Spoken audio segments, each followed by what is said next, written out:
It does sort of look like I'm the good guy and you're the bad guy of this podcast based on our lighting, which is not true. It's actually the opposite way.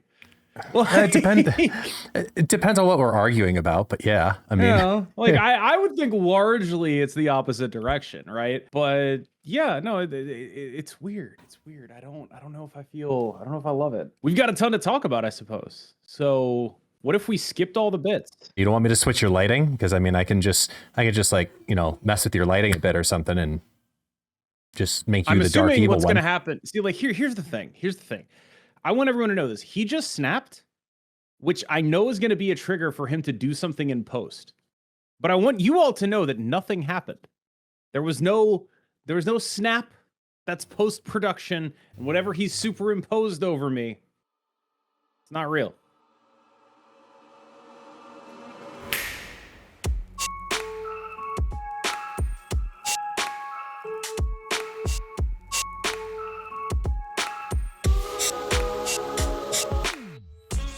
Yeah, we can skip all the bits and we could just kind of like get into it, because I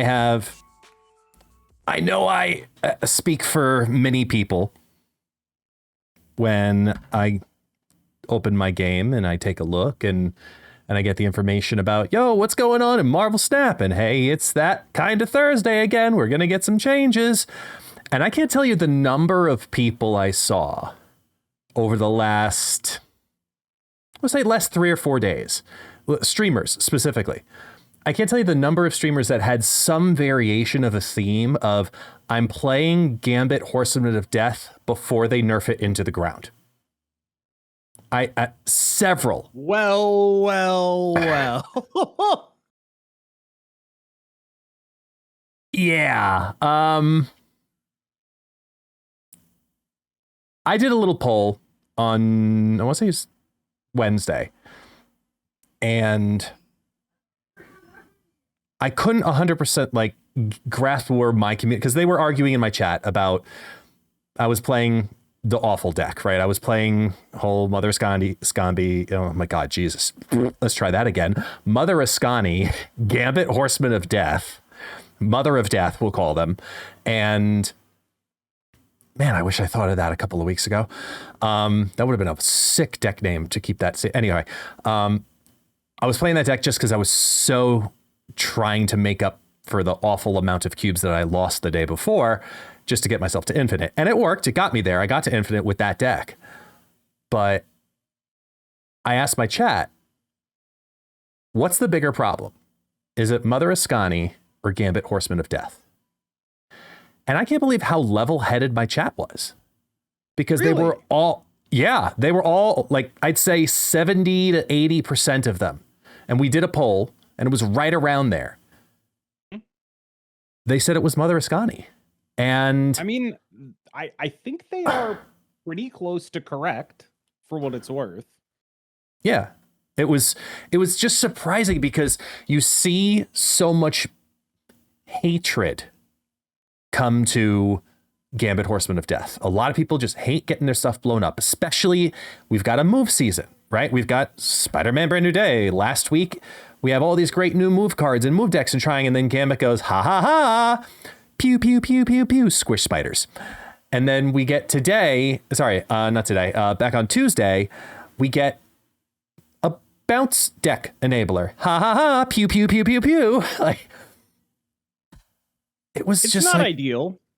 No, not at all. I was expecting them to hit this card before the season started.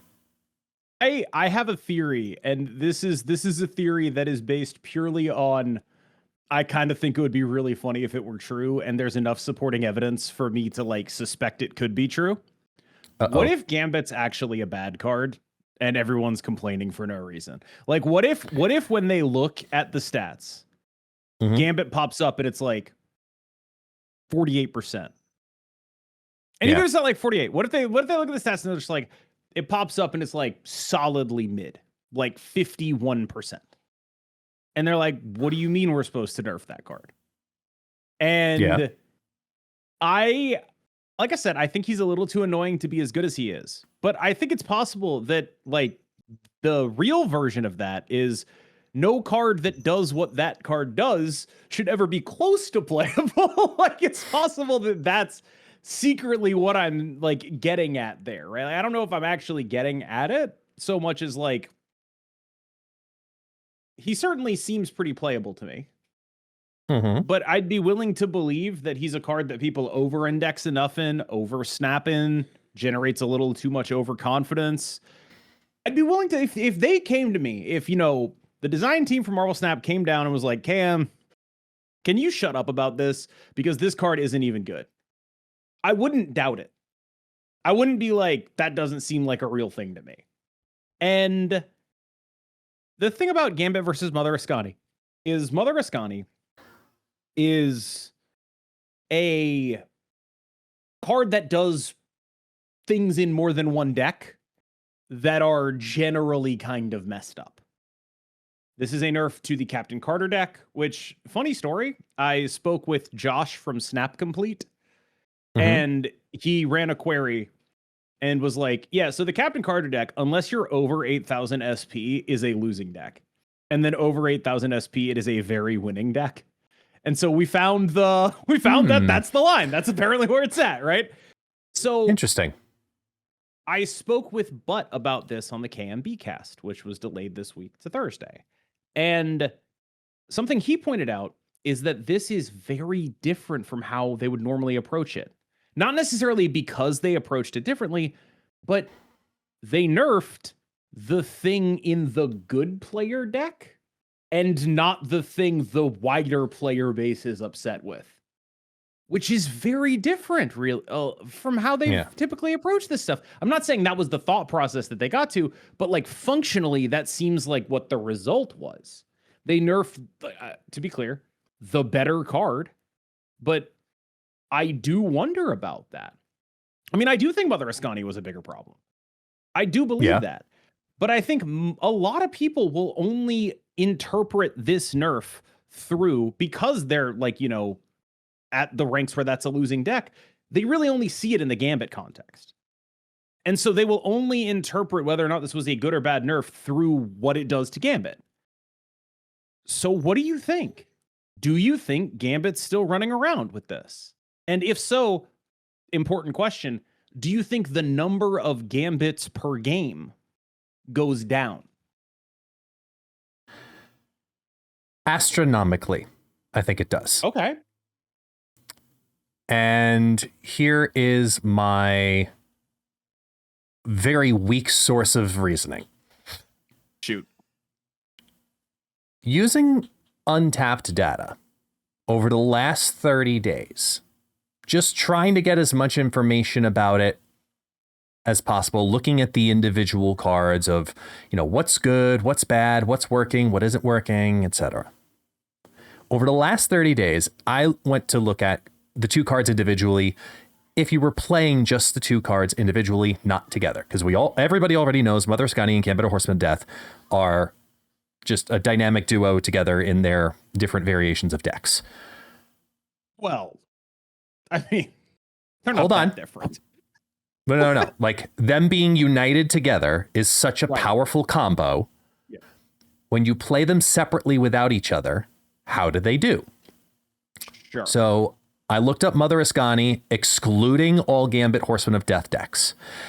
Both in popularity and win rate, there are over 30,000 decks that have a positive win rate and positive cube rate of at least 1,000 games a piece for over, I want to say it's like 15 decks.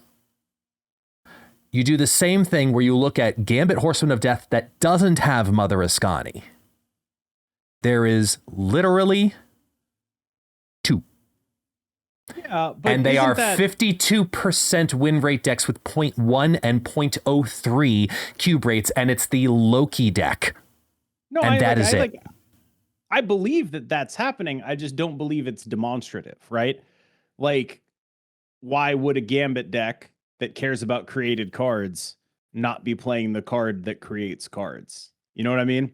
Like, you're presenting this like it's proof or a demonstration of that Ascani is required for Gambit to be good.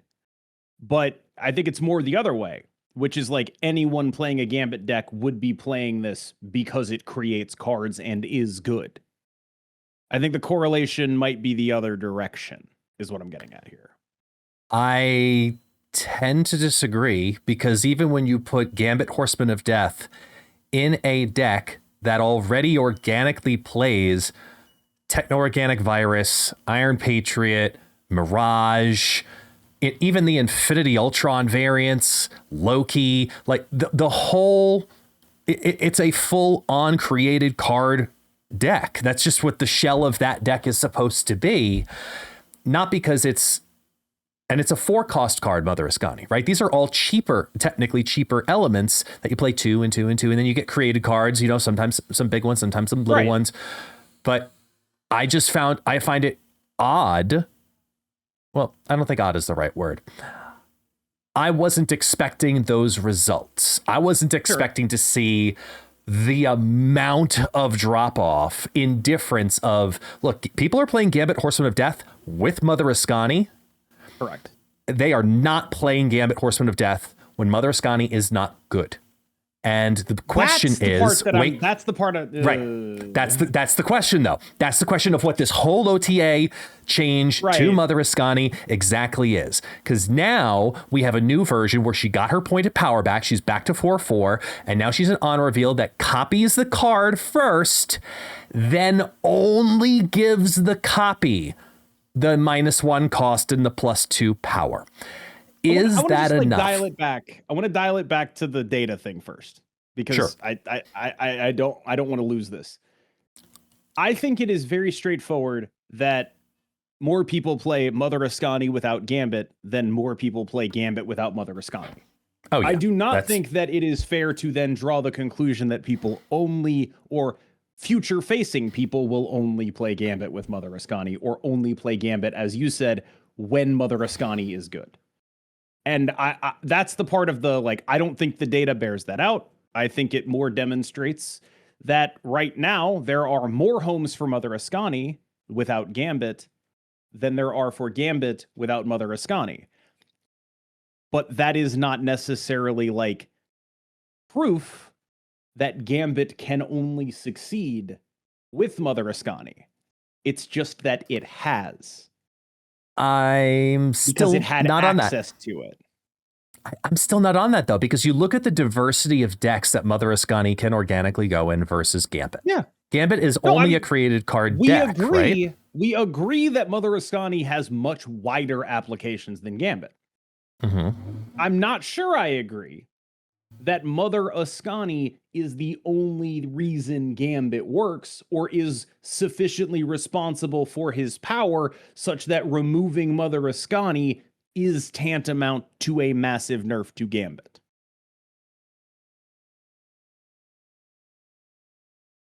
I think she is a really good card who got way worse in both of the decks that she's good at.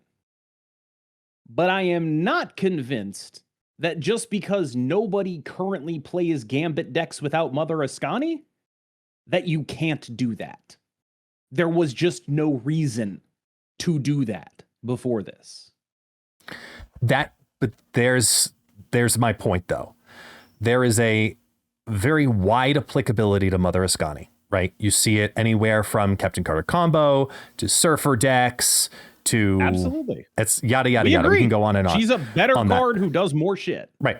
She is more plug and playable, to use just a very broad term, right? Yeah. And obviously Gambit Horseman, very, very niche for Gambit Horseman of Death, because it needs to be in a deck that has a plethora of created cards. When you take a card that is as good as it is in Mother Ascani, because we're both in agreement that Mother Ascani was the better of the two cards. Do you think Mother Ascani taking this hit is exclusively, in your opinion, because of the effect on the meta that it causes when in conjunction with Gambit Horseman of Death? Or do you honestly think all of the other decks actually are just too good because of Mother Ascani? I think that Mother Ascani Gambit is problematic, but I think that the most problematic thing about Mother Ascani is the thing they attacked in this nerf, which is the way it stacks with itself. Mother Ascani with Grandmaster is a very low investment for a very high bit of output. That only worked because the buff got applied to the card before the copy. Mother Ascani Grandmaster no longer does what it wants to do.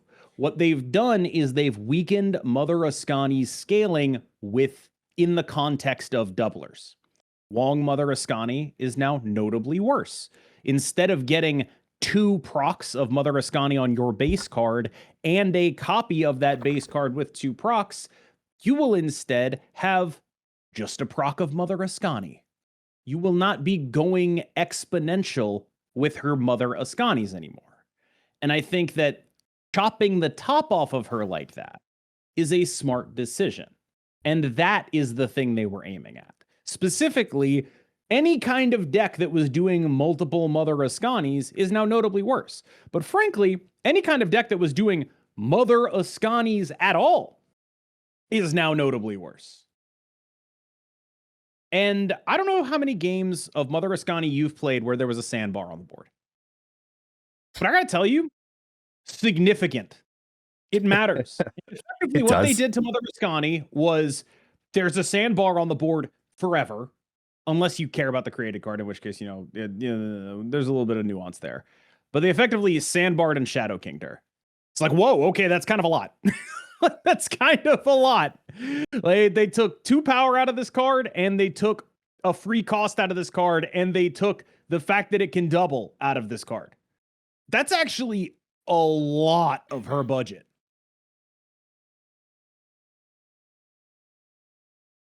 My biggest concern with doing this, just in general, is less about how it affects Gambit Horseman of Death, because it needed to. And just the interaction between those 2 cards in some way, shape, or form for a general health adjustment to the game absolutely needed to be addressed, and I'm glad it was. I'm more concerned about all the other decks.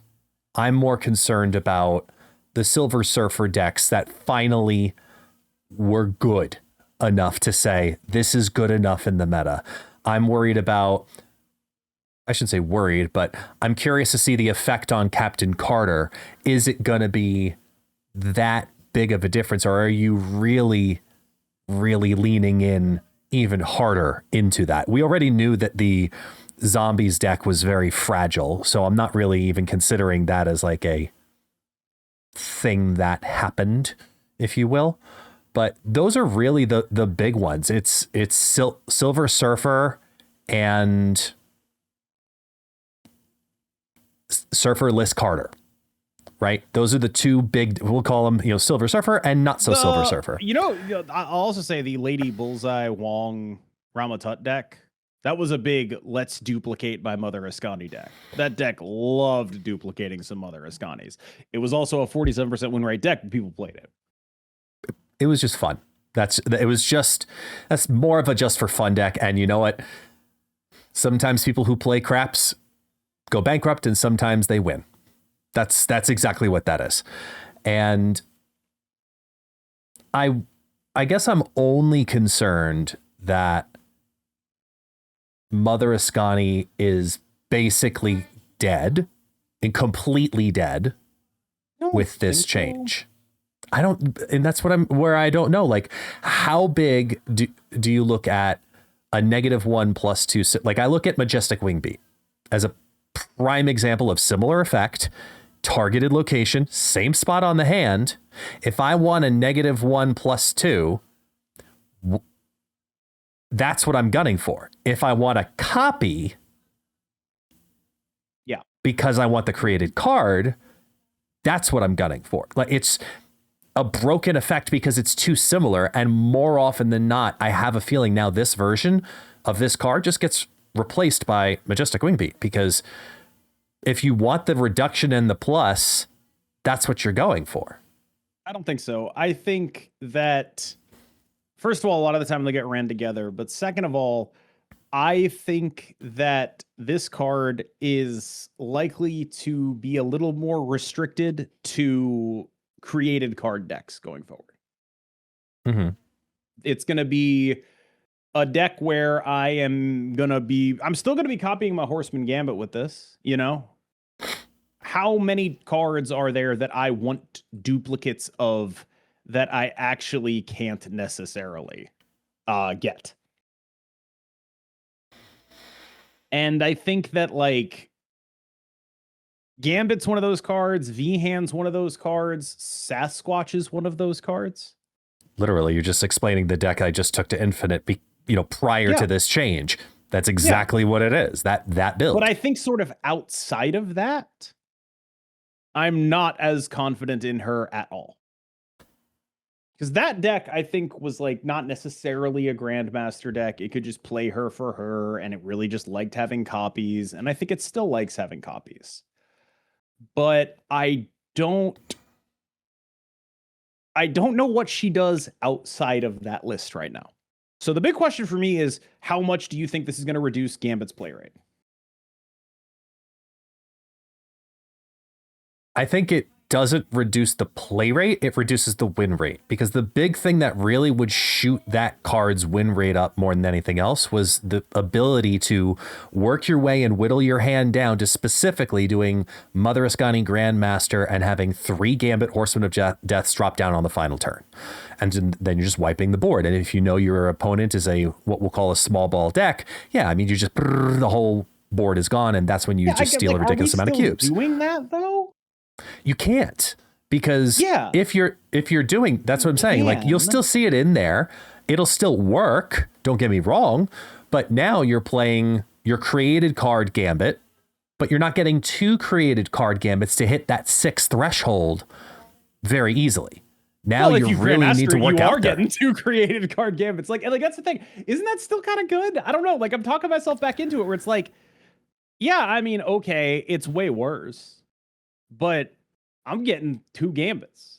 Maybe I'm not playing that 3rd original copy, but I'm playing a 2/7 Gambit, and then another 2/7 Gambit.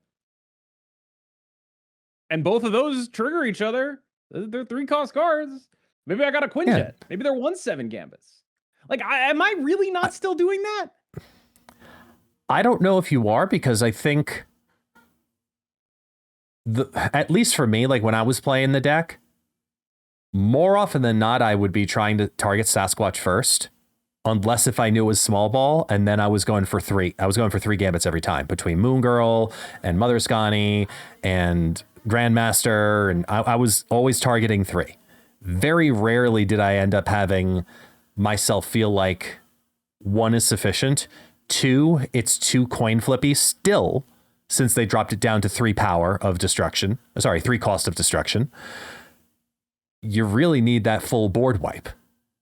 I really do think so. And I wonder, maybe I've just been watching too much Husky. I don't know, but I think specifically the use case where I'm like, I still think this is probably good is Sasquatch. Because so much of the Sasquatch copying stuff is just like, hell yeah, I want a second Sasquatch. My whole deck is making a Sasquatch happen. I would love 2 of those, right? Like, that's sort of my thinking on this in this space is like, Sasquatch strikes me as the safest thing to be like, this is still probably happening. Like, if you put a gun to my head and you were like, what are you doing with Mother Ascani in a week? I would bet it's Sasquatch V-Hand Gambit, right? That's I'd agree with that. And I think the answer might also be literally nothing else. You really take it out of Captain Carter combo? I think about it very hard. I think that, like, again, like, I don't know how much Captain Carter combo you played, but that deck doesn't care about copies. And every time I've played a game with a sandbar, Mother Ascani has been the wrong play. 100% of the time I play a game with a sandbar, it's not supposed to be a Mother Ascani game. And when it is, it's because I'm grandmastering her. And it's like, I don't know. Like, I maybe there's just nothing better. but she goes pretty far down the this is good tier list to me.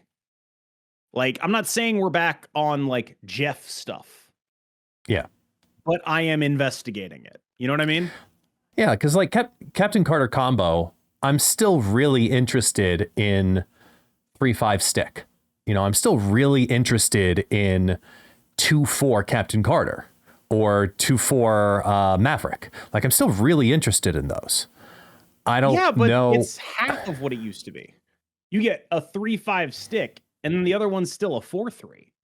And like the whole point of this card with stick is I play 2 sticks. You know, that's the thing it does.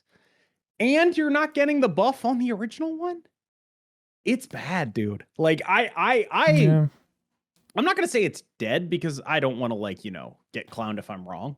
And I think this is still like a pretty reasonable card-ish. And inertia might keep people going, and we might not have any good substitutes for it. Like, that's entirely possible. I totally believe that we just don't have things that make sense here. But to me, I would very much not be surprised if we were playing a completely different Captain Carter combo shell at some point. The issue is start seeing Vision again.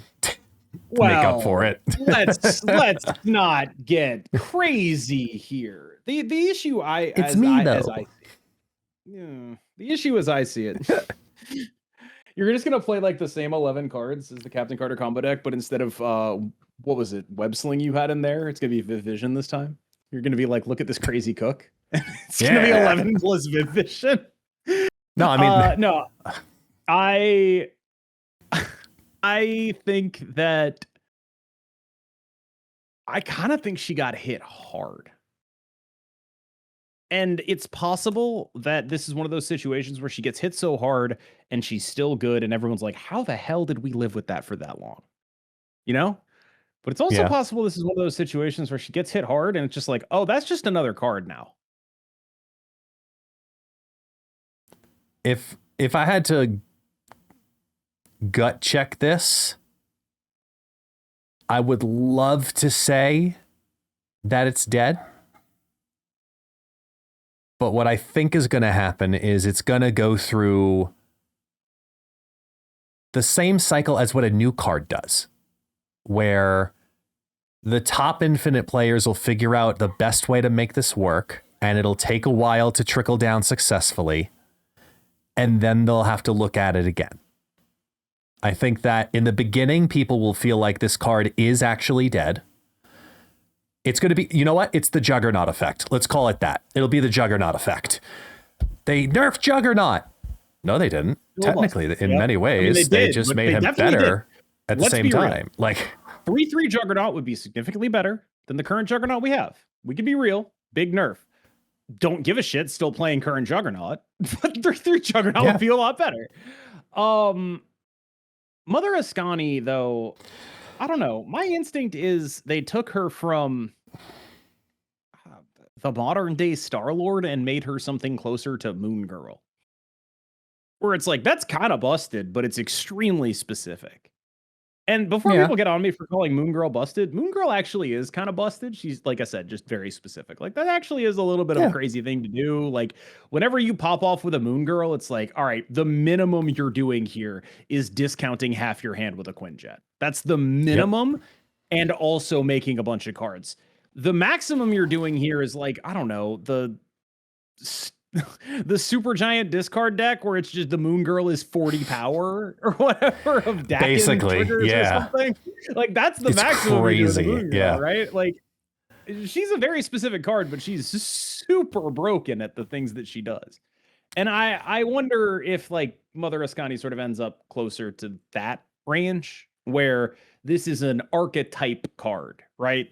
It's like it's a V-hand specific card. You play it in your decks like that, but you don't really see her the way you used to see her, is sort of where my head would be at. I would tend to agree. And that's, I think, the only thing I really don't like about this nerf. Why don't you like that? Because I think in a majority of the other shells that do not feel toxic, because Gambit feels, the Horseman of Death combo, that feels toxic. Straight up as is. The other variations, like the Surfer decks, the Zombies decks, etc., even seeing it in like Zombie Galacti, you know, I never felt like Mother Ascani was a detrimental card that that would automatically say I'm out against those I'll go builds. the other way. I'll go the other way here. I don't think a card has to say be detrimental in a way that is like emotional damage to be too strong. I don't think it has to be that. I think it can just be too strong. I'll propose a counterfactual here. For the last 6 weeks or however long it's been since Mother Ascani came out, the best 2 decks in the game have been the 2 decks that are best set up to use her. A deck that cares deeply about copying its stuff with higher power, and a deck that cares deeply about copying its stuff. Those have been the best decks in the game since she came out. Yeah. She's the shadow government. She's the deep state. Things are the way they are right now because of her. Just because she also does a bunch of other cool stuff, you know, doesn't mean that this isn't something that she bears the responsibility for. So my question is, in those decks then, like Gambit or no Gambit, yep, is there another way that they could have addressed those decks without addressing this card? I'll say this. I don't have a single way they could have addressed card or combo without this. Assuming that was the goal. Mm-hmm. Like, to be clear, I think at any point taking a point of power, if they took a point of power off of Gambit during this OTA where they nerfed Mother Ascani, I still wouldn't be mad at them, right? Like, I'd be like, yeah, that's fine. I've been, you know me, I'm a faux TA guy. I spend a lot of time thinking about, like, what would I do? Yep. I don't know what the hell I would do about that. I don't know. Yeah. I don't know a damn thing about solving the Captain Carter stuff. Everything I come up with, either I don't feel confident in or could technically be a buff. And eventually you just kind of arrive at, like, I don't know, nuke Maverick off the face of the planet. And I don't think that's satisfying for anyone. So I do think they got way closer than me, right? I tried, right? Like, I tried really hard. And they could do things like nuke Captain Carter, nuke Maverick. I think this is probably a little bit more satisfying. I still think that the Carter combo shell is in some way going to be very strong, though. Because when you think about what the secret nut draw of that deck is, just like 3-drop Captain Carter, Maverick, Prodigy the Maverick, activate the Maverick Brood, right? Or, you know, alternatively, 3-drop Captain Carter, Maverick, activate the Maverick on a Brood, Grandmaster the Brood. Like, that's like your baseline stuff. If the 3-drop was Storm, you're looking at, I don't know, like 30-ish power in each lane off the Maverick or something like that. It's not nothing to shake your head at. You know what I mean? Like, that's some pretty substantial thing for, like, the good draw, right? Right. Ascani's not part of that. And she's great. Don't get me wrong. I think what she does is she makes up for a lot of the tempo you lose by spending 3 turns playing 1 point of power on your Storm Horseman draws. She's really good at that, and that's where her energy cheat is felt, right? And the fact that you're not getting that as much anymore is why I think this might matter so much to that deck, because she's doing a lot of, like, your catch-up work. She's making sure you have shit to play. And you might not have the shit to play if you're not getting that double discount. You might still be able to pull it off. I don't exactly know, but I know it's going to get clunkier, and I know your margins are going to get tighter on your Ascani plays. I just think that, like, the everything else that deck does is still so insane that it's probably going to be around.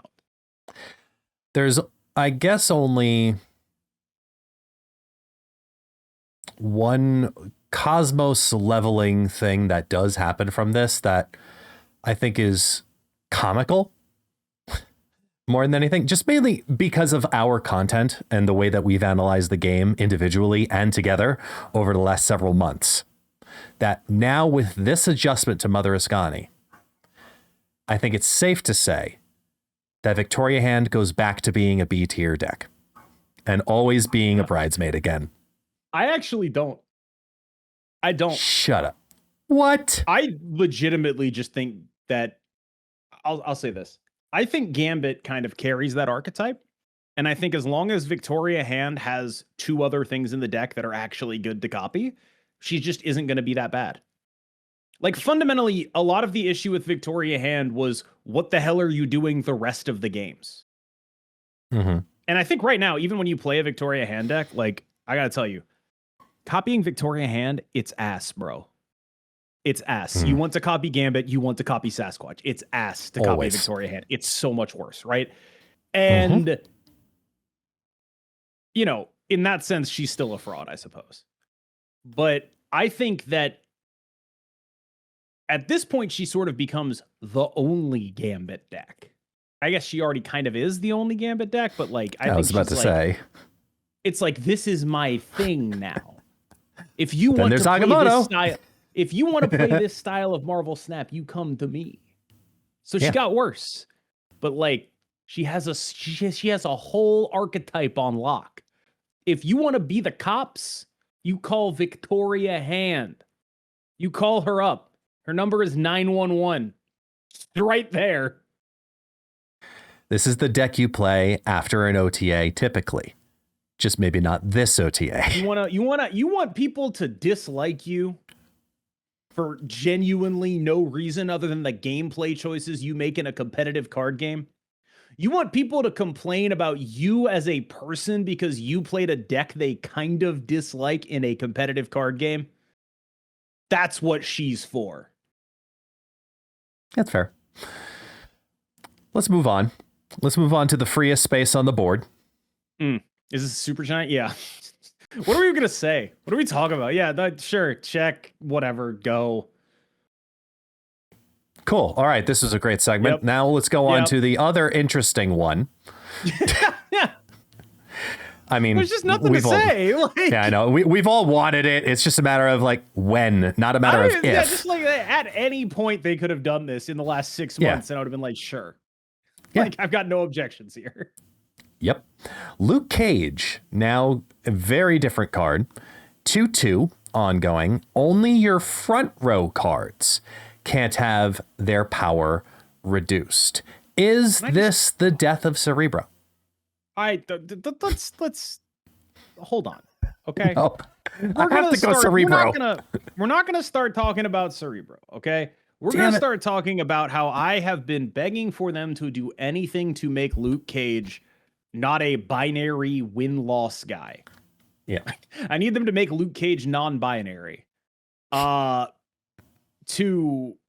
fix this incredibly frustrating dynamic where he is 100% of the pie, both for and against affliction decks. If you are playing an affliction deck, you play Luke Cage because you have your hazmat in the deck. If you're playing a deck that wants to beat affliction, you play Luke Cage because it's impossible for them to win if you play the card. There is no interesting gameplay happening when Luke Cage previous form exists. It's just not interesting. It's awful. It sucks. This Luke Cage is only mostly killing you, which is great because it means that you can actually play Marvel Snap. Does it mean that you're going to be favored? No. They played the tech card that's good against you. It's going to be really good against you. But it's not like you're playing Mr. Negative and they played Mobius anymore. And even that, I think there was more play in that than there was in an Afflict versus Luke Cage matchup. I genuinely, honest to God, believe that at least a Mobius deck, you know, maybe the Mr. Negative guy might be able to play a Magic and then a big guy they can Zola. You know? Yeah. At least something could happen. Yep. Absolutely nothing happens if your entire game plan disappears to a Luke Cage. And now, you know, only 80% of your game plan is disappearing to a Luke Cage. I don't have the actual numbers here. It's very easy to say that it's only 50% of your game plan, but not every deck fills up every location. So I'm going to say it's probably not. I love this so much. Thank you, God. And also maybe Michael Majors. Yeah. I think the only flavor piece that I don't like about this is that Luke Cage and Phantom X are in very different worlds.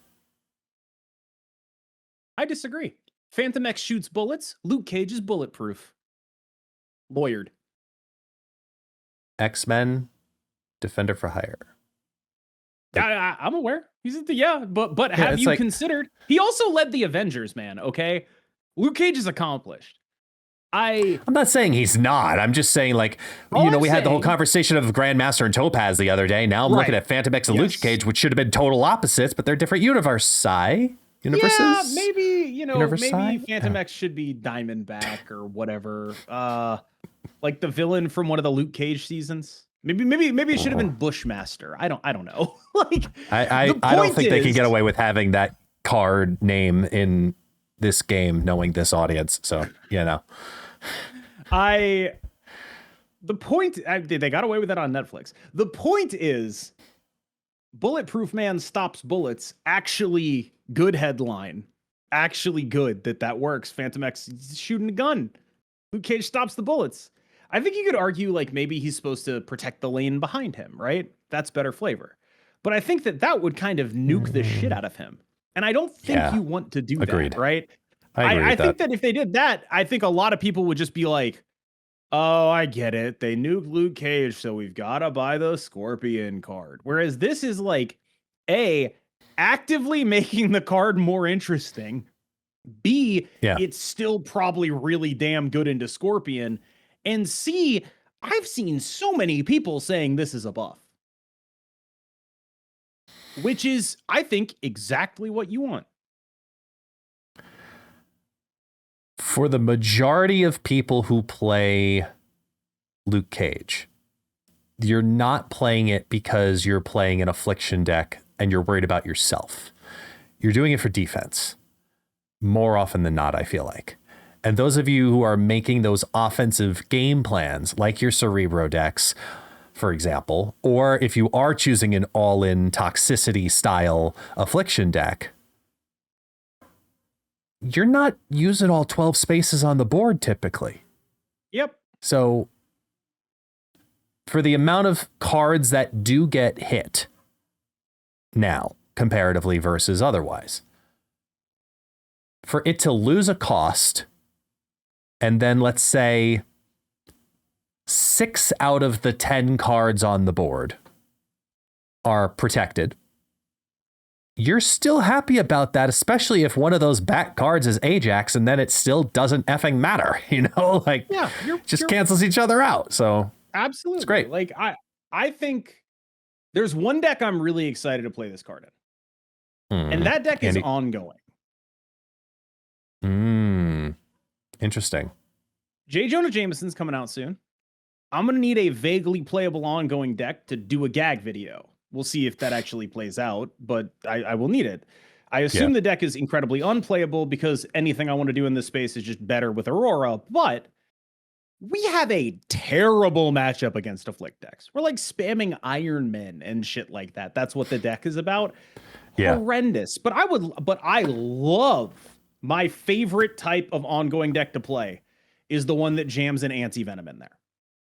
Yes. I love it. It's my favorite thing to do is play anti-venom ongoing. And now I have a 2-drop in the deck that I actually like, because the worst thing about playing any ongoing deck is when you don't play a card until turn 3.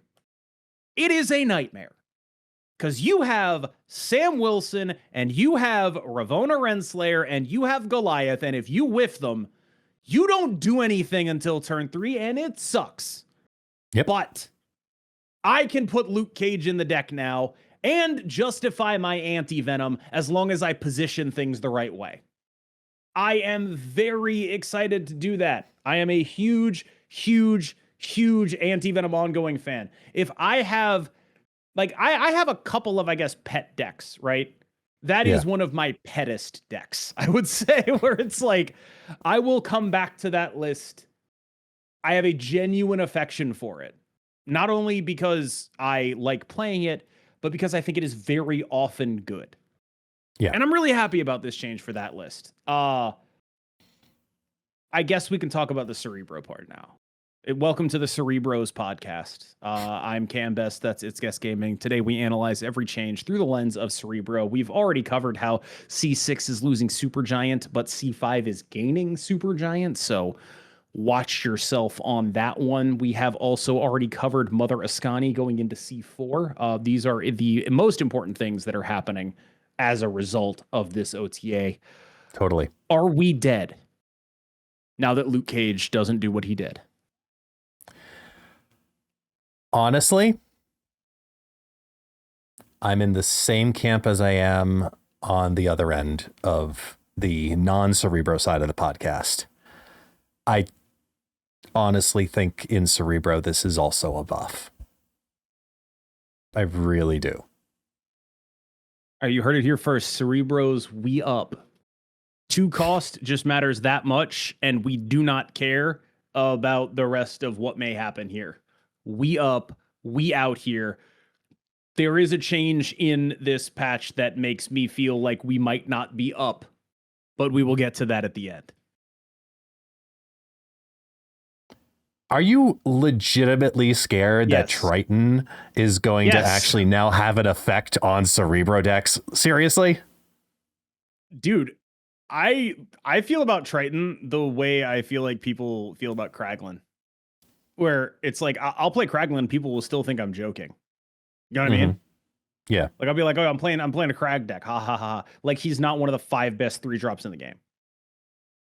I will probably be playing Triton. I don't really know how else to say it. Like, I am extremely interested in that. That's awesome. Huge fan. 3/6 Triton is like, again, I don't know that it will happen. It could end up just being Crystal or whatever. But hooking into the Maverick stuff right when I lose Mother Ascani, right when that goes away, I'm hooking something into it.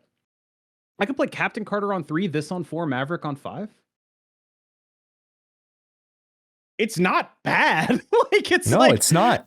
Actually just like 7 points of power coming out of the Maverick. And you're like, that's so few. And it's like, yeah, okay. It's not the greatest amount of points of power of all time, except then I Prodigy the Triton, give 3 more points of power to the Maverick. Like, I don't know, man. Like,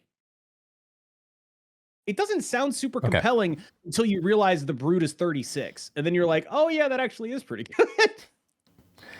So when Triton came out, I thought he was just garbage. And I did a video on it. I started an occasional series calling it Build It Backwards, trying to figure out the best way for taking bad cards and making them relevant. And that's how I felt about Triton. And the best home is essentially what you were talking about. It was the Captain Carter combo, but it didn't have enough of an impact. 3/6 Triton giving the +3. This is a very different card now. Very, very different card. This is in my opinion, this is no longer a Captain Carter combo card. This is a Wilson Fisk card. This is you play this with your, like the dream line that I have in my head. Hear me out.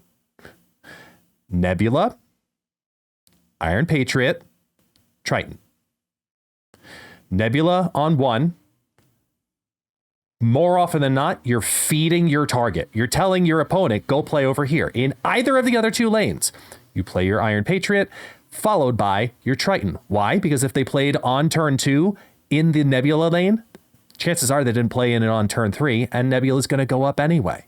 So it helps to undo some of it's just using the backwards mental psychology gameplay of where do you want to play the cards? This is where you want to actually play the card. Consider the following, though.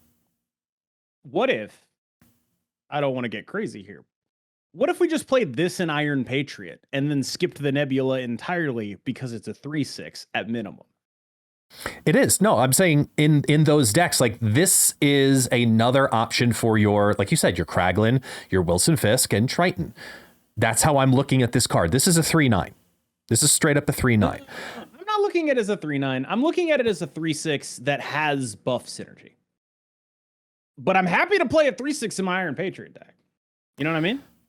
I'm happier to play with the psychology of this being a 3/9. That is a consecutive stack. I hear you. Looking at that for those Sugi builds that just lost a point of power, and that's fine. But even without Supergiant, I still think that this card sees less combo play and more just stats play. Maybe. Part of it is I'm sort of envisioning a world where there's like a mid-rangey version of the Maverick deck. Like I've kind of been messing around with it already. Something Heart of the Cards put together where it's like Kraglin and Elsa Bloodstone and stuff. And it's not particularly great, but it felt like, okay, that's like kind of a real deck every time I play against something that isn't Mother Ascaniing and Big Brothering me, right? Like every time I play against something that isn't the harder Carter combo version, it's like, oh, that's kind of interesting. And I could imagine playing this card here. I don't know. Like, it's possible this just does nothing, but I think it's honestly a card that's just going to be underrated for a while. Much like Kraglin, where it's like, people are going to be like, Triton, what the hell is that? And it's going to be like totally fine for an extended period of time. Kraglin, they did one notch at a time, and only when we got to 3-5 did we go, okay, now this is actually a card. This time, they skipped the whole 3-5 step of Triton and just said, screw it, we're going immediately to 3-6. And I think that was probably the right move in this card's case, specifically. I do think it was the right move. Because of that extra on reveal giving +3 to somebody else on your opponent's side. That's why I liked the Nebula play, because decks that force your opponent to constantly have to think about another lane, because if you ignore it, bad things are going to happen. It's like the Adam Warlocks in a Zombie Galacti deck. You get that down on 2, you are thinking about that lane because you have to. Because if they get those draws, that deck pops off every time. You have to prioritize that lane to stay on top of it just enough each time. And it's very hard to play around. That's where I'm thinking about it from that kind of lane control perspective. Yeah, I can see that. Go ahead. I was just going to say, I'm just happy I get to actually play this variant. The summer vacation one. It's wakeboarding. It's cool, man. It's better than water polo. It's not volleyball, people. It's water polo. Hey, all right. Okay, but you don't have the one where he's lifting weights? No. Did I need to have that one? He's wakeboarding, man. I don't know, man. That's just a me thing. Spider-Man 2099. Yep. Why? I mean, because the Aunt May deck needed a 4-cost mover. But why? We've been asking for Spider-Man 2099 to be adjusted in some way, shape, or form for how long now? Years? A while. I want to say. And they've tried different versions. And then I honestly think they straight up forgot that he was a card. Because I doubt that. They tried adjusting him, and then they tried again, and they just kept missing. And they were like, you know what? Now we're going to go to 5-9 and we're going to do this. And it's just, no, it just no. And then instead you go, here, we're going to make you a 4-5, not a 4-5 that, sure, okay, you can move it. That's great. It's movable once, and then it can afflict an enemy card there with -3 power. So it is a 4-8 that can move once. Why am I ever playing this over Spider-Punk? You are not ever playing it over Spider-Punk. You are ideally playing it in conjunction with Spider-Punk, because you are playing an Aunt May deck and you need things to give the Aunt May buff to, so you have a volume of things that actually want it. You are playing this in a deck that is already playing Nocturne and BND and Spider-Punk and all of that stuff, and you're like, I need something large. I will play Spider-Man 2099. You want my nuclear take, though? Well, large energy costs so I can benefit from Aunt May's discount. I think we have the same nuclear take, though. He should say movable twice. Very close. because I agree with you. It should say movable twice. That's a great point. I was going to say the only reason this happened was because of spider sense. Spider sense? What does this have to do with spider sense other than just like, because you're saying like... No, because spider sense gets reduced for every time you play a movable card. Yeah, I guess you're right. It's a buff to spider sense. You nailed it. That card definitely needs the help. I mean, I kind of think that they should have just started that card at 4. I agree with you, and they probably will at some point, if I had to make a guess, because there's just not enough movables. And the one you give us is a 4 cost? Like, sorry. It's just, I agree. Movable twice on this is astronomically better, and then you're really eyeing it as a turn 4 play. Really enjoying it as a turn 4 play. Big fan. Big fan. Because then you're looking at, like, imagine this and Spider-Man BND at the same time, like doing the 2 together. Like, that's a nice combo. I really like that.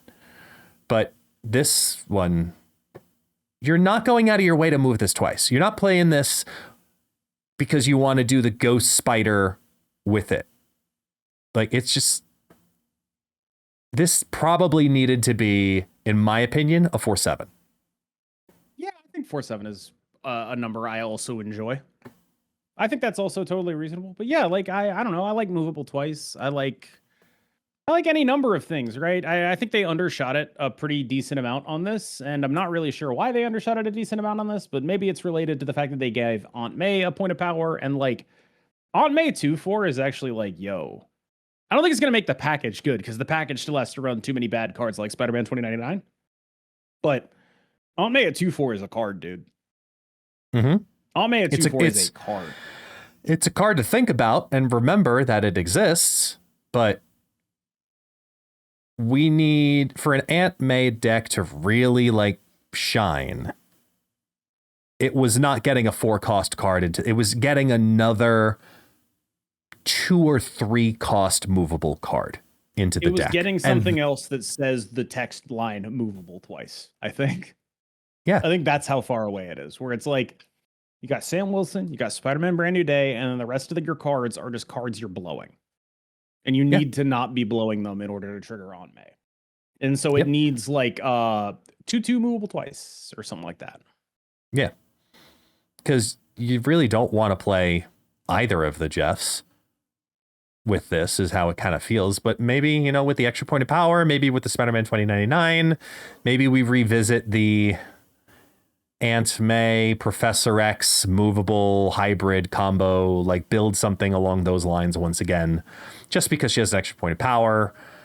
Maybe put this and 2099 together in that deck. Maybe there's something there. Is there? Probably. I really don't think so, but it's worth a shot to find out. Honestly.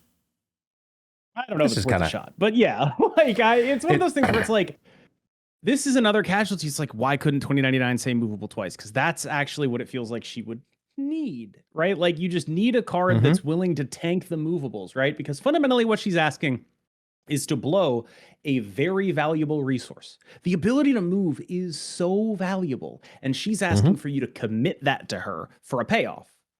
And the only conclusion I can come to is the payoff either needs to be bigger, or there need to be more ways of not blowing your entire load, right? Movable 2 is a great way to balance that. Or they could have made her numbers stronger, right? Like, what if she said 3 power, you know? Like, I think that those are really the only 2 options. Either you attack this on the input basis by making it easier to trigger, or you attack it on the output basis by making her more rewarding. They didn't do either of those. They just made her a 2/4. And I just don't think that solves any of the problems with the card. But it is a good card now. Like, there's no argument that this is a weak card. The context around it is weak. But it's not her fault. Yeah. So here's my solution. Makari. Add movable onto Makari.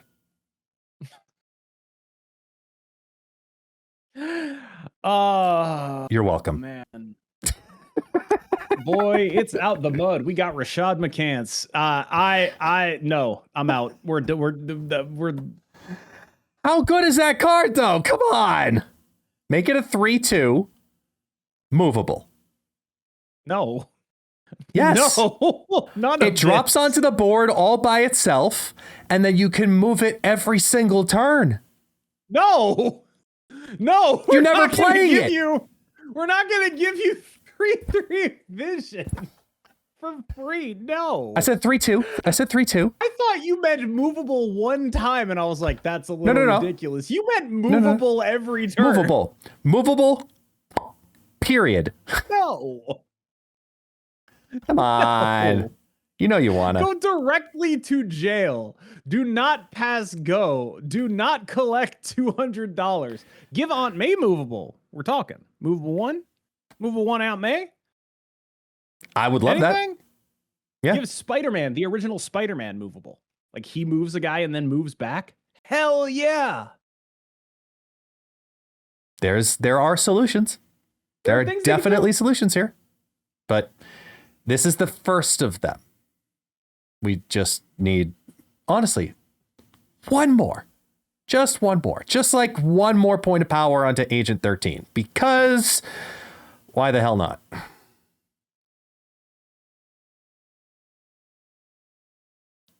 Okay. Anything you want to say about that? Do you care about this in Sugi? Have a take on this? Do you care about this in Sugi? No? I think okay. in any deck that I would care about the point of power, I'd rather play Maria Hill anyway, which is why this is such a free change. Fair. Lady Great Bullseye. variant, though. Thank you. Lady Bullseye. 2/3. Does it matter? I don't feel like this card needed the buff. I thought this was a pretty goddamn good card anyway. But it is one of the cards that is the most hurt by the Mother Ascani nerf, because kind of what you do with this card is try to make a bunch of Mother Ascanis with her. And then you'd play like a bunch of Lady Bullseyes on the final turn of the game, and that you are going to be much worse at that. But like 2-5, 3-7, 4-9, 5-11, 6-13. Yeah. That card is just good. That card is just good. Like that is just a good ass card. And they probably, honestly, like, given the type of on reveal with it, I don't think it's enough yet to make it in many of it's such a weird card because it doesn't belong in an archetype, and the archetype that you build around to make this card do the thing and you have to go all in for it still ends up being a backup plan because it's just better to like Gambit stuff.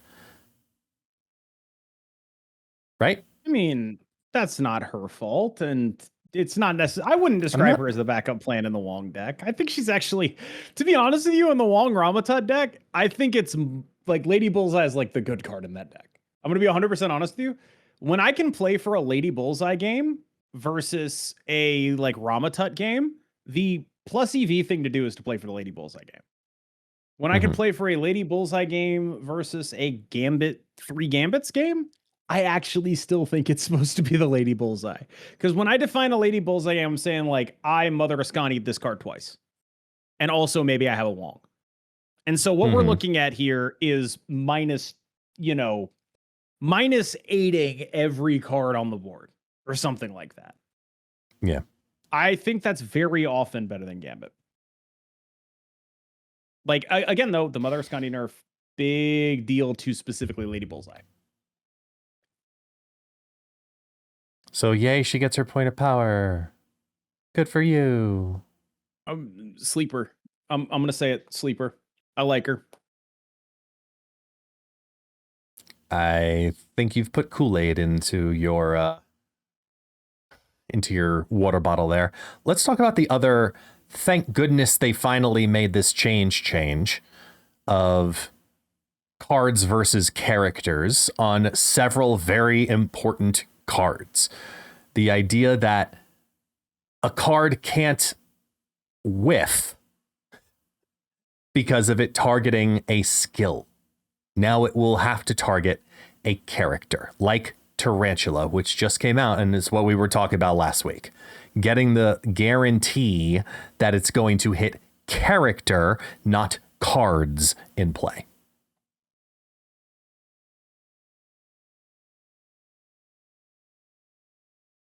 This is Great all take. just thumbs up, thumbs up, thumbs up, thumbs up, thumbs up, right? Like, yeah. this is, first of all, the fact that any of this stuff worked the other way in the first place is kind of insane. Yeah. Like, that's really where we're at. Like, this to me is just like, this is all common sense. I don't really know what take you want me to have about this. Tarantula doesn't hit skills anymore. Spider-Man Noir will be allowed to be played with skills now because he's a card that wants you to be spending energy on things that are not on the board, but you couldn't play him with skills because skills would mess him up. Silver Sable, a card that did not need a nerf, randomly got a nerf. And not just a nerf that was confusing and weird that nobody understood why it was happening when it was happening. The first time you saw a skill on top of Silver Sable, you didn't think, oh, there's a skill there. You thought the game broke. Yep. All of this. Money on the ground, they're picking it up. Great job, guys. It also affects this week's card, Boomerang. I'm going to let you open on Boomerang before I kind of dive into the world of Boomerang, and I'll leave my conversations after.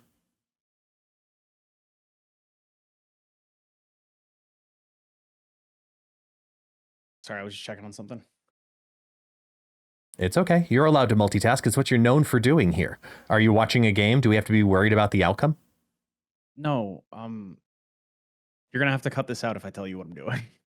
Okay, then we will not talk about it now, so I don't have to edit later. Yep.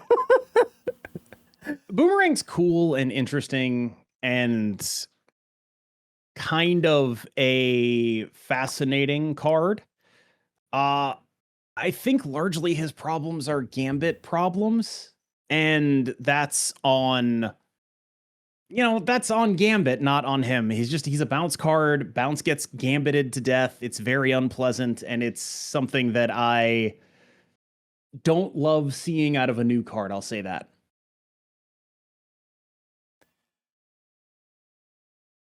I haven't felt frustration like I did playing a card with Boomerang. I haven't felt that kind of frustration in a long time. And part of it is definitely because the meta has a ridiculous amount of Gambit Horseman of Death multiplying, get a bunch of them onto the boards. So you just die. But the other thing with this is even in the nut draw situation where you get the Boomerang into Toxin, into Beast, into Boomerang Toxin again, and you're getting it for like 14 plus power. Even in those scenarios, the deck itself just straight up didn't ever have enough points to compete with most anything. And I mean, one of the versions, you would have been very proud of me. I was playing one of your favorite combos. I was playing Anti-Venom, Luke Cage, Boomerang. I was doing an Affliction build. If you set him to 0 with Anti-Venom, is he 0 permanently? No. Damn. I mean, Why his damn? cost.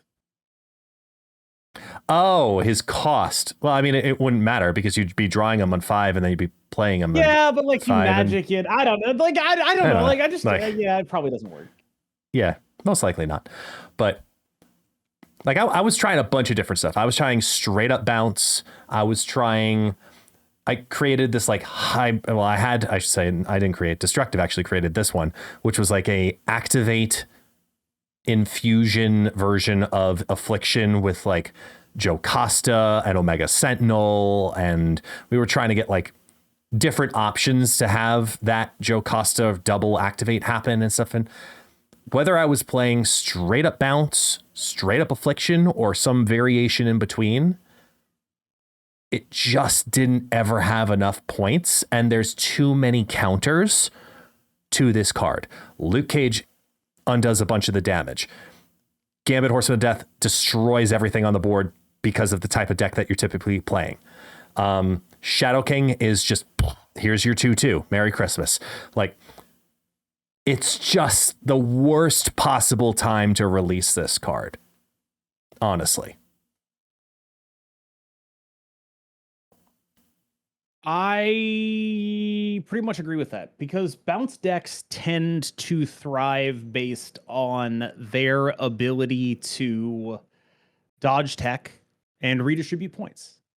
And one thing that must be incredibly frustrating if you want to play a bounce deck is that your typical ability to dodge tech via priority does not dodge Gambit Horseman of Death. And the whole premise of bounce decks is that they're going to have a couple of cards that have a whole bunch of points. Because that's how they do it. They stack up buffs over the course of the game. Oh, it's a Rocket Raccoon. It's a Sage. It's a Hitmonkey. I'm playing it out. I'm putting it back. I'm playing it out. I'm putting it back. That plays directly into what Gambit is good against, which is blowing up a couple of low-cost, high-power things, especially if they have multiple Gambits. Boomerang is basically just another one of those cards. I am a low-cost card that you play multiple times, devoting energy into me each time you play me. That is running straight into Gambit. More than any other deck that has been hurt by Gambit, I think Bounce has been hurt the absolute most, because not only is the entire game plan Bounce has vulnerable to Gambit by design, it is exactly good against the thing Bounce is, it is also the defense mechanism that Bounce has is exactly specifically vulnerable to Gambit as well. So in multiple ways, Gambit is the exhaust port on the Death Star here. There is just nothing you can do about it. Those torpedoes are going down and your whole thing explodes. And Boomerang, I think, exemplifies that because he is a bounce card. But this is true of Bounce's relationship to Gambit specifically and has been for a while. It's funny how we try to evaluate cards as best we can, obviously, within the context of their own archetypes and their own shells. And if I remove the Gambit Horseman of Death scenario, the card still doesn't work in Bounce, in my opinion. And the biggest reason is because it only has two scalars. You have the ability to pick it up with Toxin, and you have the ability to pick it up with, because we're not going to be counting Bastion, screw you, with Beast. Because of that, when you're investing that much into this card, sure, it's great to play a 114 on the final turn. It's fantastic. It feels wonderful when you get that to happen. But there are so many easier ways to get to that same punchline at the same time. And if I want to play this card, I want to play Boomerang as a 1-0 because I want to be able to falcon it so badly. That's really scary. I think that's... See, the thing is, I would say in a normal world, that's too good. In a world where Gambit exists, it probably isn't. But in real human Marvel Snap, it's probably way too good. I don't think just because there's a hard I really don't think it counter out is. There's several hard counters. There's several, including Electra when you add that into the boat. Well, you can dodge all of that shit is the thing. Like, that's the priority management part of Bounce, right? The skill testing part of Bounce has always been, let me make sure that all the things my opponent is trying to beat me with don't happen. And the reason Gambit is such a pain in the ass is because it dodges that entirely, but Bounce generally has been very good at that, right? So when I say there's a hard counter, I mean Gambit specifically. Like, if you are, my 1-4 becomes, my 1-0 becomes a 1-4, becomes a 1-8, becomes a 1-12, right?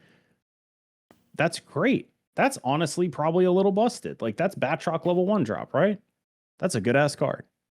And I think that you would be worried about that in normal Marvel Snap. That would be a thing where you're like, damn, that's really scary, because not only is he scaling up on my side of the board, he's ruining my opponent's experience of the game. It is just awful. It is so bad getting your hand ripped apart by this guy. -4 afflict when you have 3 cards in hand, you're just sitting in your hand like, oh my God. I have played, this is, I think, a good example of what Boomerang is. I have played and won a game in which my Aurora was 0 power because of boomerangs. But I did win that game. Like, like, that's sort of the thing where it's like, there's a lot of like, whoa, I'm not sure you want that to be all that good in him, but he's quite the card if you put him to 1, I would say. Fine, then have him only steal 3 power each turn. I still think it's just like, wow, that is quite a card. That is Yeah, because he's a card that you have to invest a lot into to get the maximum result. And I've never been a fan of having the condition of your benefit be your opponent's choice. So a Silver Sable, for example, is it a 1/2 or is it a 1/4? It really depends. Does your opponent need to play that card that was afflicted? That's exactly what this is, in my opinion. And when you basically have to get it on turn 2. If you want to get it on turn 2 to do the things that you want to get it to do, I look at comparative cards that need to go on turn 2, like a Moondragon, or big 2-drop scalers like your Sam Wilsons, like your Chambers, your not so Horseman of Death, War thing, whatever, Wolverine, whatever he's called. That guy, no, Wolverine, no, Juggernaut, that's the one. Juggernaut, he's so bad I can't even remember him. You know, like it's what he wants to do. He wants to be a single big guy. That's what Boomerang is trying to represent, but is disguising himself as an affliction bounce card at the same time. And all of those other cards just fulfill their roles exponentially better than what this card does, because you're putting so much into the hand of your opponent to get the maximum value. Do you know what I think the best Boomerang deck is in terms of like optimizing for Boomerang, where I'm pretty sure Boomerang's best in slot here? Anything with Akari? C6. Go home. I'm not even joking. That deck was playing Ezekiel Sims to have another card that got to 6. This guy has to be better. He just has to be better. Please go home. What if I actually hung up the call right now? Then it would be the shortest podcast to date for the two of us. Dude, what if we actually just did a podcast about Marvel Snap with no bits in it? That's insane. Then we would be the podcast. The what? Exactly. Your sound dropped out. I actually couldn't hear you. That's the bit. You think I was going to actually name somebody else's podcast and call them out publicly? How dare you? I thought you were going to say. I thought you were going to say the KMB cast. You're going to say my podcast, and like your audio just dropped. No. I specifically was talking about on your other end of the things, and that's yeah. Well, I'll get it on this. Yeah, I really hate. They suck. What? It looked like you said umbrella as you mouthed that. Like I was just like, I should mouth something here that was just like syllables. But those aren't syllables. If you had to verbalize what you said, it was like. Well, yeah, I wouldn't want anyone actually thinking that it wasn't a bit. Yeah, but I actually made like words. Did you actually? I mean, I can't see you very well. I have a pretty decently sized screen, but I didn't get anywhere close to being able to read your lips there. Sorry, I'll zoom in next time for you. Yeah, like next time you're trying to do your glasses are like, you ready? Yeah. Is that better? I got that there one. You go. Yeah, there you go. You've watched enough sports to be able to lip read that one and memorize that one quite a bit. It comes up a lot. Yep. Do you, good sir? Oh, actually, no, I do. I before I pass something over to you, I do want to say, because of the release of this happening on Friday, because we're actually going to have the timing correctly on this one. Starting on Friday, there will be registration for a Spider tournament, a Spider-Man focused tournament hosted by Marvel Snap. It is a one-off specialty event. Registration will be starting on Friday. So the day that this podcast releases, later that afternoon at Game Reset, the signups will be publicly available. Take a look at your, favorite Marvel Snap social. You'll see the information out there, and you'll hopefully, if all goes well, and I'm pretty sure I've got the confirmation on it, that it should also appear in game. So you'll be able to register for the tournament. The variation on this is that there are some very particular card bans. Now, I haven't seen any pushback yet from the Marvel Snap team, but just in case, I don't want to announce the card bans until Friday. It'll be a part of the announcement to let people know. As of right now, I'm looking at a list of 10 cards that we've decided to ban for this event. That's and insane. I will tell you confidently, one of them is not Mother Ascani. Well, yeah. Yeah. I could also tell you confidently, up until this OTA, one of them was Mother Ascani. She was on there, man. We were ready. Yeah. You know how my tournament went, right? The finals was Cerebro versus Cerebro. We thought about banning Cerebro for the same reasons. Are we banning Cerebro? Is that what's happening? We talked about it. We talked about it as a team. Like, so this is what happened, and here's why. And based on the cards that we decided to ban, and based on this OTA, we decided to not ban Cerebro because of the double buff / nerf combo of Luke Cage and Triton. Decided to leave Cerebro alone. Yeah, well, you're not ready for my C6 Triton deck. You aren't built for that one, son. Definitely wasn't, because I'm curious what other 3 power cards you're playing in that Scarlet deck. Witch. Scarlet Witch. Okay. And? That's it. No, that's it. Scarlet Witch. All right. Yeah. Actually, you know what you do play in that deck? Now I think about it, you know what you do legitimately play in that deck? You play Bastion. I don't. I do. What the hell? Like, okay, we're back to the Cerebros podcast. What the hell Triton? are you doing in C6, brother? I'm picking up cards so that way I have another variation if I need to. 4 energy on a card that doesn't have 6 power? What would you rather have? C6 sometimes that makes Scarlet Witch. C6 sometimes, or C6 that also has the alternate of C3 occasionally. Yeah, dude. Okay, so check it. We play Lizard, right? They make our Lizard into a 2-power card, then we transition to being C2. That's it. See? You're catching on. Yep. Yeah. So to do that, you got to play Titania in your C2 deck, just to make sure you fire it over, so you clog them, so you become a 2. Get her stuck there. That'd be bad. Yeah. No. You got to be on top of that. You got to be like Mr. Sinistering and filling up your side of the board real quick, man. Here's a question: if you play White Widow on the final turn of the game,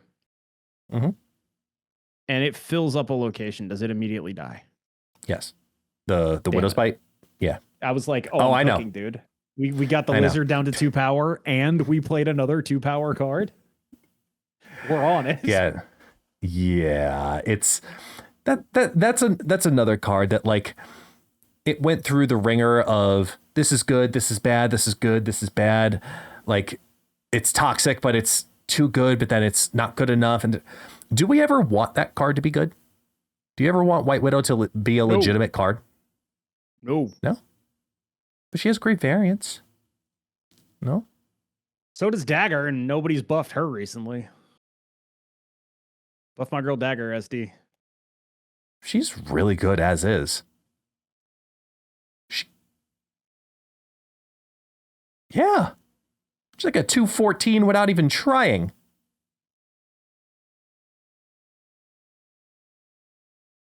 How you legitimately don't think Dagger is a good move card? Not really. I think she's probably the worst of them. I mean, if you're going all in on a Human Torch, that's how you make Human Torch valuable. Human Torch is much more game winning. Even Vulture, like, I've seen people playing that guy more. I've seen people playing Lindley more. I mean, Lindley is just like, I feel like Lindley is still under-respected. Every other move card payoff, I think, is better than her right now. Multiple Man, Lindley, Human Torch, Spider-Punk. Spider-Punk, really? I don't know about that one. Yeah, because at least he works on his own, right? Like, I just, Yeah. Really don't really, yeah, like, yes, I do think that.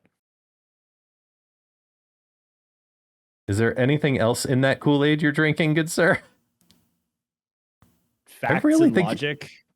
I really see. I if I'm going to, because to be fair, this is a move season, but it's very much. I can't. I should stop calling it a move season. I should call it a movable season because of Spider-Man: Brand New Day. But it feels like move in and of itself. Like when I think of move and the optimal ways to make move happen, it all starts on the same one or two, and then there's aggressive branches where it's like, are you Venus Heimdall? Are you Aunt May Mary Jane? You know, are you move bounce? Right? They all kind of start with the first same 2 or 3 cards, and then all of a sudden, wah, they just go like left turn at Albuquerque and Anchorage all at the same time. And if I'm looking at the optimal version of where Dagger's going to go, it's going to be move bounce. And in that deck, she's just stupid good. I don't know that I describe her as stupid good. I describe her as vaguely passable. Ugh, hiccup. I searched up Dagger, Human Torch, Vulture, Lindley, Multiple Man, and Spider-Punk on Untapped. Top 50% since the patch. The quartet of Multiple Man, Human Torch, Spider-Punk, and Lindley, all above 54% win rate, varying popularity, somewhere between 2 and 3% consistently. Dagger and Vulture, 47% at 1.4 and 1.2% play rate, respectively. I do not think she is particularly good. I mean, granted, I think a lot of that is deck context. Those other 4 go in the other decks. Thank you. I was going to say, like, Multiple Man especially is all I'm saying. I think the role she fulfills in her deck is big. I think it's fair to say she's the worst of them right now. I wouldn't put her worse than Vulture. I think Vulture's even in like even in that sense. But yeah, like you said, all of those other decks, you're leaning into other things, right? Multiple Man obviously has a billion other things going for it, to say the least, with the merging and the moving and the duplications, and that's a whole nother beast of a ball game. And then if you're building a what we'll call a full-on Human Torch deck, because to me at least, when you're playing a 3-cost Human Torch, you're leaning all in on that deck. You're setting up your Sparky, your Madam Web, maybe even your Hercules, and you're just trying to go stupid crazy high because it's one of the few cards that still says the word double on it. One of the few. So you want to capitalize on that, and you're basically playing a Tribunal deck more often than not. The others, if I had to choose, to be very clear, if I have to choose between Dagger Bounce, we'll call it, like Dagger versus Vulture, the legendary matchup of shit versus butt. Like, what are we doing here? No. But like, because it's a move season, I'm legitimately like talking about the difference of if you have to look at a deck that's being built and you're looking at a point ceiling, right? The consistency of something like a Lindley is what gives it the asterisk it needs to be a much better deck. And Register is a much better card because you know you're getting 3 and 8. It's also just a 2/5, right? Like it's a 2/5. It's a separate 2/5, yeah, but it's even outside of that, like when you're building that deck, you're building it with the intent of not only am I looking to move things, I'm looking to potentially duplicate, right? I'm looking to Frigga and do those types of things, which is not it's not what you're trying to do if you're doing move bounce with like Vulture and Dagger and Craven sometimes, etc. Like it scales too slow versus consistency, and Lindley is consistent. So you're always going to take consistency over that. I'm not necessarily always going to take it. Sometimes the upside is worth it.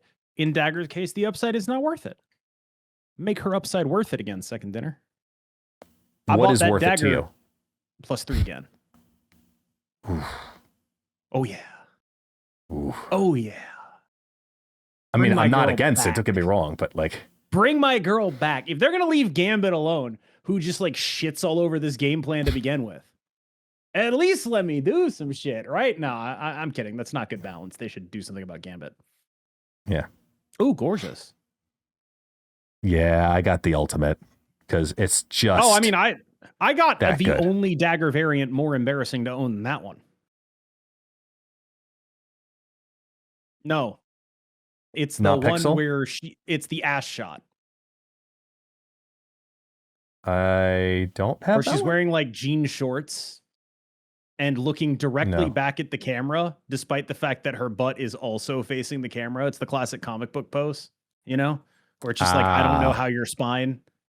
I have it's the beach one. It's beach dagger. Got it. Okay, yeah, no, I didn't. Yeah. I haven't finished that up. Yeah, that's a part of the album you bought on the first shot. Got Correct. it. And if Yeah. if you were to accuse me in a court of law that part of the reason I committed to that album wasn't just because of my devotion to Doctor Doom, but instead because it included that dagger variant, I would be forced to admit that, yes.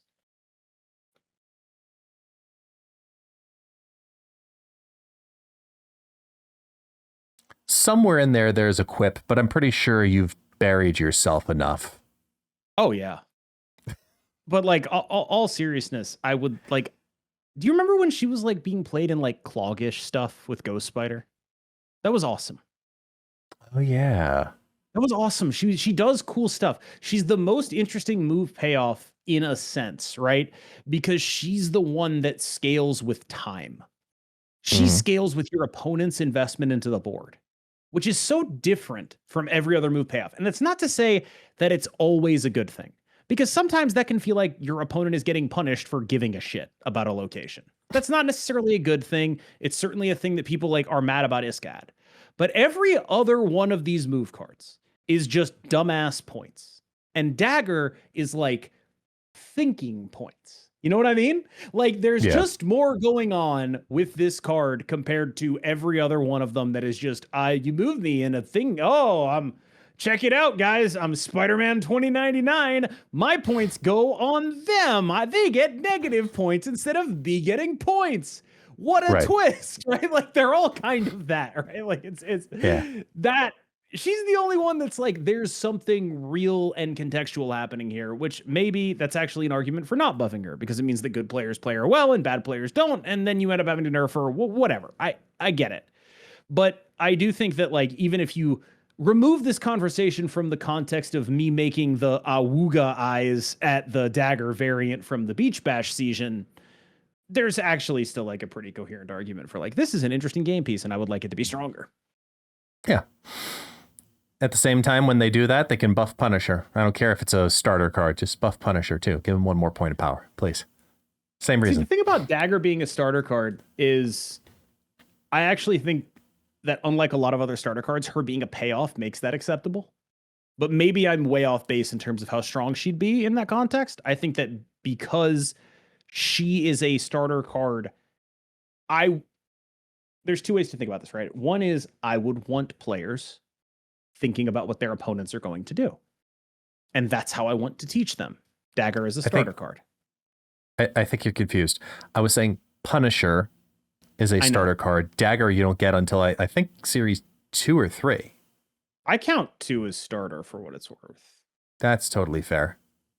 Like for me, series 1, 2, and the actual card set named starter are all the same thing to me in my head. And that's then series 3 is just this. But there's no way Dagger is series 3, right? I don't know. That can't be right. Can we have one last? Speaking of, oh my god, 3, she is. What the hell? Dagger is series 3. I guess I just assumed. What the hell are the move payoffs that are series 1 then? It's Vulture and Multiple Man, and that's it? Vulture is series 2. Multiple Man is series 1. What the hell are they doing? What a great transition to an interesting point. they're officially having more Series 5 cards in Series 5 than there are in Series 3. Yeah. Series are misbalanced. Is that fair to say? The whole concept of series is bad. Ooh, go on. I just think that Marvel Snap from the ground up was poorly designed from a collection standpoint. And it committed to a couple of principles that have largely hampered the game's popularity. And those commitment to those principles should have been thrown out the window. And they should have just done something more like what other people in the space are doing. And if they had done that, Marvel Snap would be X times the size that it currently is now. And that those principles include things like no duplicates, right? So if you can get duplicate cards in packs, you can do like a Pokemon Pocket style monetization system, which it turns out Marvel Snap, the way I think about it is Marvel Snap was like, we're going to revolutionize card gaming. So we're going to revolutionize the gameplay, and then we're going to revolutionize the collecting. The gameplay part, they did. The collecting part, they didn't. And unfortunately, those two are tied together. And every time they've tried to fix it has been fundamentally subject to the same issues, which is if you actually think about how much an individual game piece costs, it's a shitload because somehow they don't do a good enough job obscuring how much things cost in any meaningful way. They are asking individual game pieces to carry the weight of the game in a way that no other game in this space has ever asked an individual game piece to carry the weight of the game. And despite the fact that the game has become overwhelmingly easier to play and overwhelmingly easier to complete your collection with, it can still feel almost impossible to actually start up again. And that is a situation that would be alleviated if they, A, used randomization in order to make their money. Like, at least people could do something then. And B, if they decided that it was okay for people to just buy cards, some sort of dust system. But their commitment to the way in which they decided to release cards, we're going to make one card a week. We're going to do this, this, this, this, and this. I think it is what allows this game to run with very, I don't know what the size of the team here is compared to the size of the team at Hearthstone or Magic, but I'd imagine it's minuscule in comparison. There is an advantage to being lean, right? When you're asking people to do stuff, if you're only asking them for 10 cards a month or whatever, versus 100 cards every 3. I think that largely my point is Marvel Snap's game system revolutionized card games. I believe that. The game is insane. At the same time, they thought they were going to revolutionize the experience of collecting in a card game, and they did not do that, and it is largely a negative to the game. And I think that I don't know if you can even do anything about it at this point. But if I could, I would tear it all out and I would start the hell over. And I would start the hell over with something that looked a lot less like trying to reinvent the wheel and a lot more like the industry standard. I feel like because there's only 12 cards in a standard deck, it justifies a slower cadence and the unique release cadence because of it. I'm totally on board with that. They did that on purpose, right? Like those two things, it's chicken and the egg. Mm-hmm. They didn't start with 12 cards and then say, we're doing a slow release cadence. It was, if we do 12 cards, then we do a slow release cadence. We're doing 12 cards to do that, right? Like, I don't think these ideas developed without being in conversation with each other. A lot of the way the economy is to support the gameplay, and some of the way the gameplay is to support the economy. And that's fair. I think that at no point were they ever actually running ahead of the gun when it came to developing the economy. They did Nexus events. Everyone was like, what the fuck are you doing? We are quitting your game. What the shit? Yep. And they came up with something else, and it was basically not making any new cards for 4 months except for on the season pass while they were working on that, right? They have at no point been ahead of the curve. At no point have they been where they were with the gameplay. At no point have they ever been doing anything with the economy but playing catch up. I'd agree with that. It has always been, how do we get the economy to the level of the gameplay? It has never been, this is actively good. And I get it. The economy's never, no one's ever going to be like, I love spending money on digital card games, right? But like, of course, even factoring that in, the economy has always been the drag on the game. And that is because I do not think they have ever had the opportunity to be doing anything but playing catch up. They have not been put in a position to succeed. At all points, they're like, what's wrong with this current system? Okay, here's a new system that fixes that. Oh, what's wrong with this system? Okay, here's a new system that fixes it, right? Like, that's how it feels. And I think there's so much inertia here. Like, what, do you just tear up the economy after 4 years? You know? I don't think you need to tear up the economy necessarily, because your biggest downfall, of course, is that you couldn't do it in the past.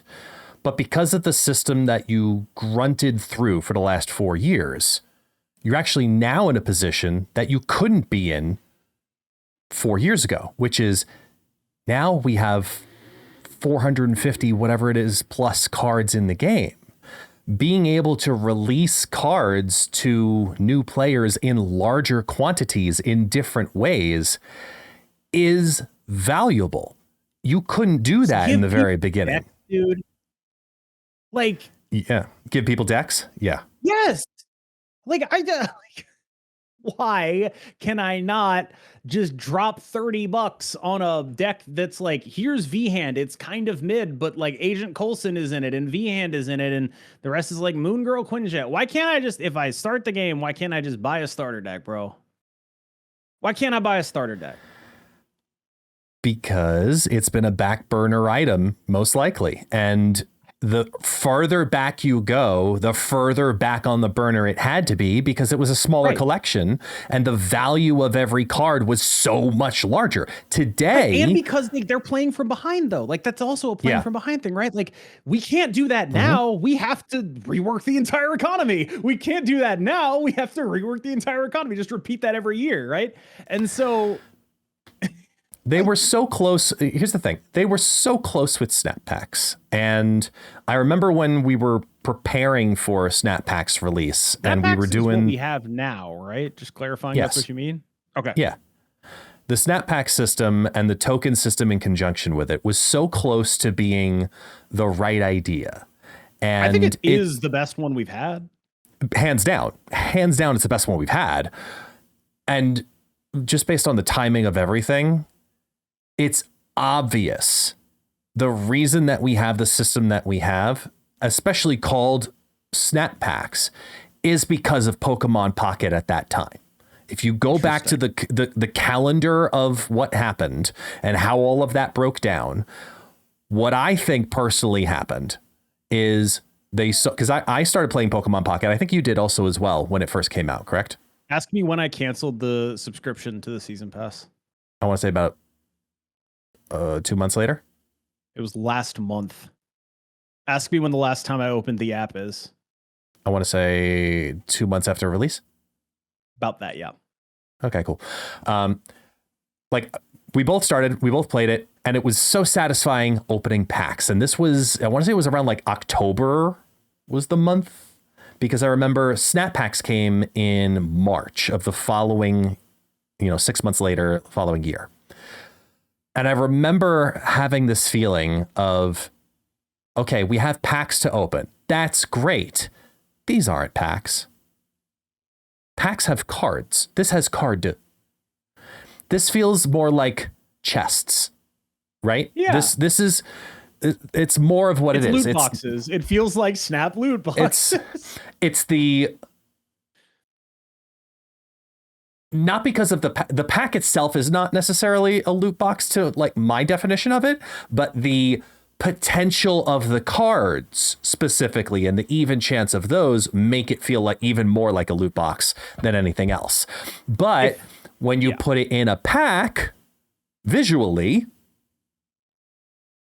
then okay, we have packs to open. Congratulations. Which, by the way, why did they get rid of the sound effect from opening a pack?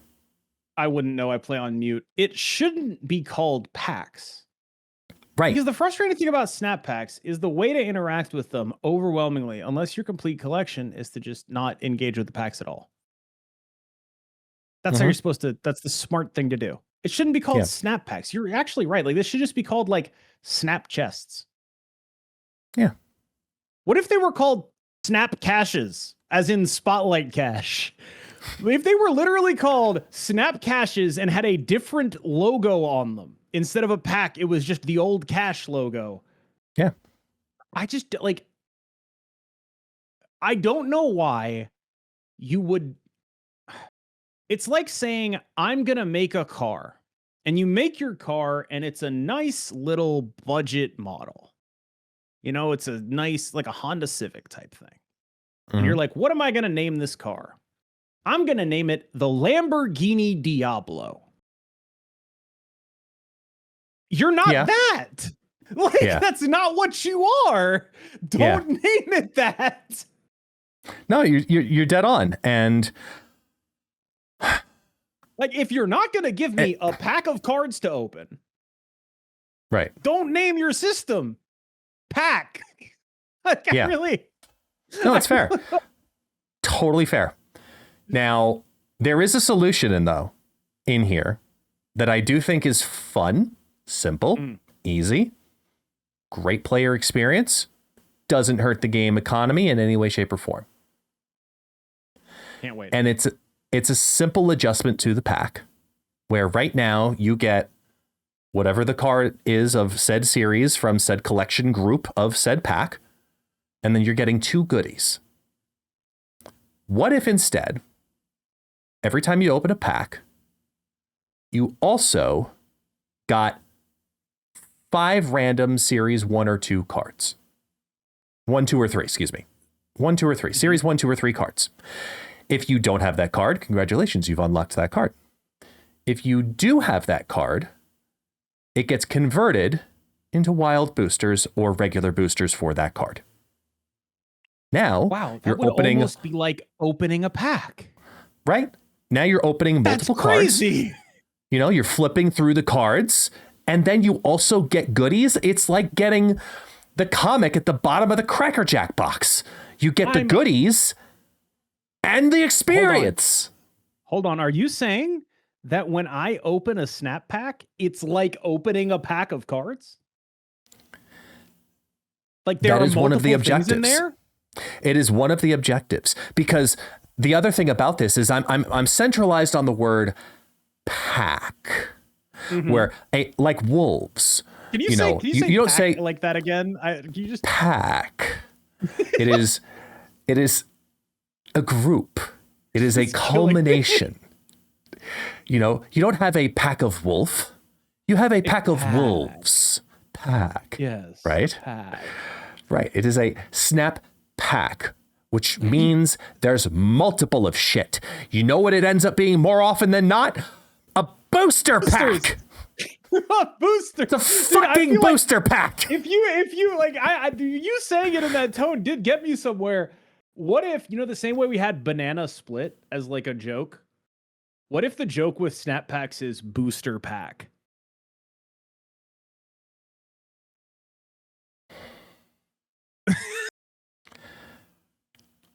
What the booster pack should be. What the booster pack should be is a $5 expenditure that unlocks for new players 10 Series 2 cards or Series 3 cards and 155 boosters for each of them. It's a booster. Move you fucking forward. Like, it boosts you forward. That's a booster pack.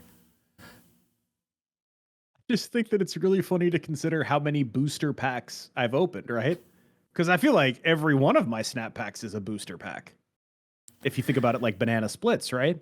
A lot of booster packs in there. I've opened a lot of booster packs. So before snap packs came out on my stream, I used to have a regular polls prediction series, Pixel or Nah, where anytime I opened any mystery variant, it would be, do you think it's going to be a pixel? Yes or no? And put up the poll and people bet their channel points, and that's what it is. Now, you know, I'm 700 gold variant complete, so there's no more pixels. So now it's just whenever we open a snap pack, the variation I have to run today is boosters or not. Am I going to get boosters in this pack or not? And I've been running it for months. Do you know what mine is for opening a snap pack? Is there anything good in here? That's fair. Is it just anything good in here or nah? And anything good is defined as like anything that isn't boosters. Anything? Credit, yeah. Like just something, right? Can it 15, be like, I don't know, anything? Yeah, like 15, 25 credits. That counts, right? A variant. That counts. Overwhelmingly, the answer is nah. Like just it is literally just, is there anything good in here? No. There is nothing good in here.